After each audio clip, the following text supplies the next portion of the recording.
اگر رات 3 بجے آپ کے فون پر آپ کی مردہ ماں کی وائس نوٹ آئے تو کیا آپ اسے سنیں گے؟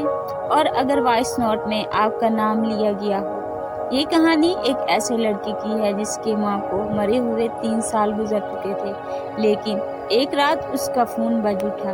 علی اپنی ماں سے بہت محبت کرتا تھا۔ ماں کے انتقال کے بعد وہ اکثر اس کی پرانی تصویریں دیکھا کرتا تھا۔ کیا آپ نے بھی کبھی کسی اپنے کو اتنا یاد کیا ہے؟ ایک رات ٹھیک 3 بجے اس کے phone per voice note I. Voice note received ہوئی، لیکن بھیجنے والی کا نام دیکھ کر علی کے ہاتھ کانپنے لگے، کیونکہ نام لکھا تھا امی۔ علی نے سوچا شاید کوئی مذاق ہے، لیکن اگلے ہی لمحے ایک اور وائس نوٹ آ گئی۔ اگر آپ اس کی جگہ ہوتے تو کیا وائس نوٹ کھولتے؟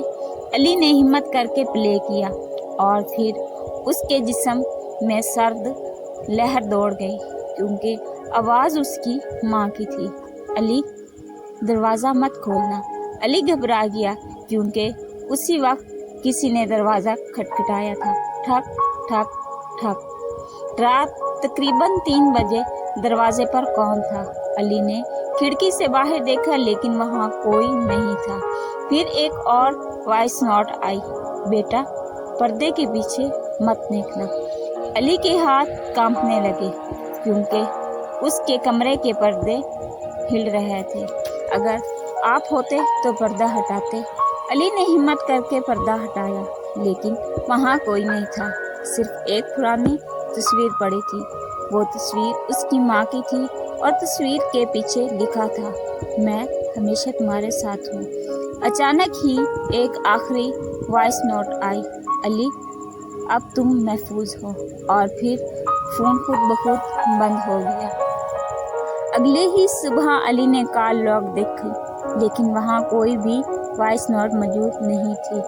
اس کے بعد صرف ایک ہی چیز باقی تھی، اس کی ماں کی تصویر۔ اور آج تک علی نہیں جانتا کہ وہ وائس نوٹ کس نے بھیجی تھی۔ اگر آپ اپنی ماں سے محبت کرتے ہیں تو کمنٹس میں امی ضرور لکھیں۔ ویڈیو کو شیئر، لائک اور چینل کو سبسکرائب کریں تاکہ میں آپ تک مزید خوفناک، ہارر اور جذباتی سٹوریز پہنچا سکوں۔ اللہ حافظ۔ دعا میں یاد رکھیں، خوش رہیں اور خوش رکھیں۔